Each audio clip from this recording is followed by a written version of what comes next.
GWACQ.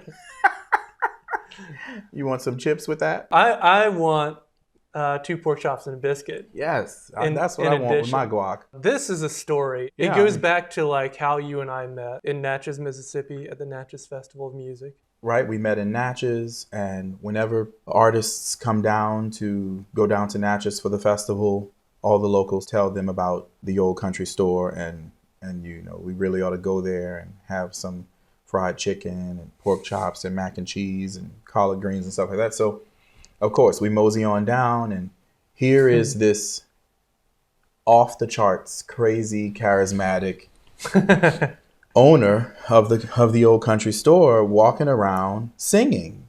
And I just, you know, he's a character. He is a character. He really is. From talking to him though, he's like built that character as a result of the store and his like mission there to give people that experience. The best fried chicken, the best ribs. I mean, I love the ribs. The ribs. The best hospitality. The best hospitality and just the essence of the place itself. Yeah.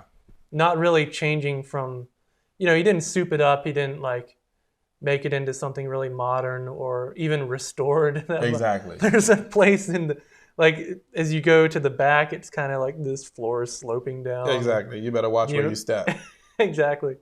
But that's one of the things I love so much about it is right.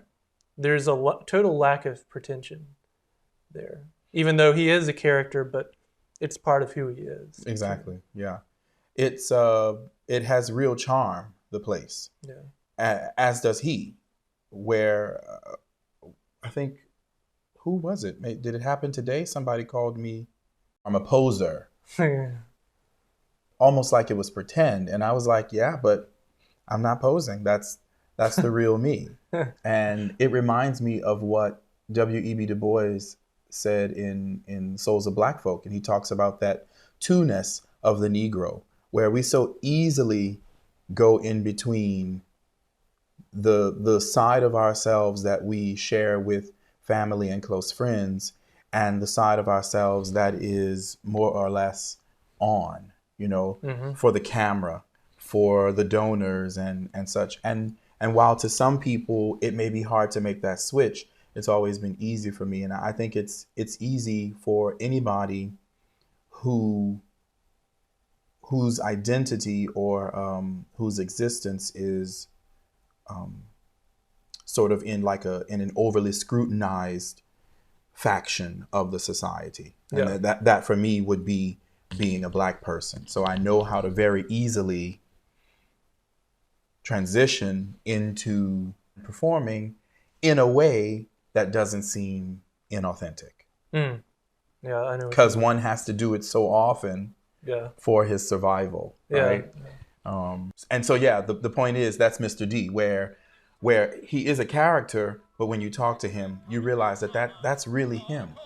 Camera or no camera, full restaurant or empty restaurant, that's Mr. D.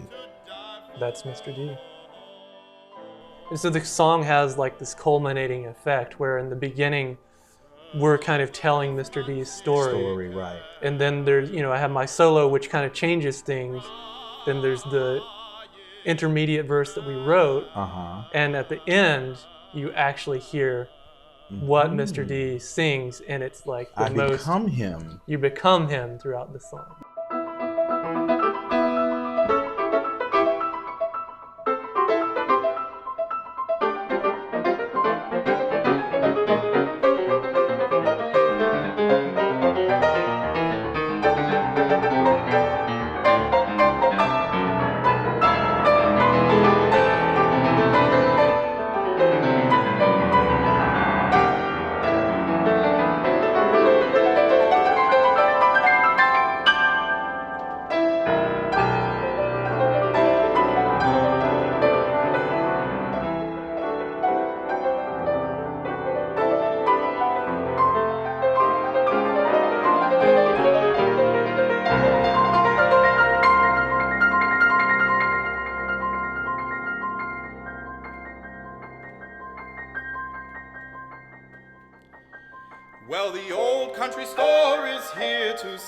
And you really should make your way there one day. Just a straight shot down old 61 South. It's a small price to pay for heaven in your mouth. After driving through the gorgeous old Southland in the spring, you'll pull up just in time to listen to him sing. Grandmama was my cornbread-cooking queen. Grandmama was my cornbread-cooking queen.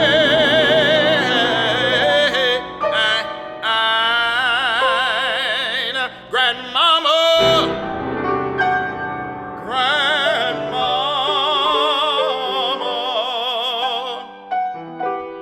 Grandmama, oh Grandmama. Grandmama was my cornbread-cooking queen. Two-piece chicken and a biscuit, get it while it's hot. Two pork chop and a biscuit, get it while it's hot. Grandmama, Grandmama, Grandmama.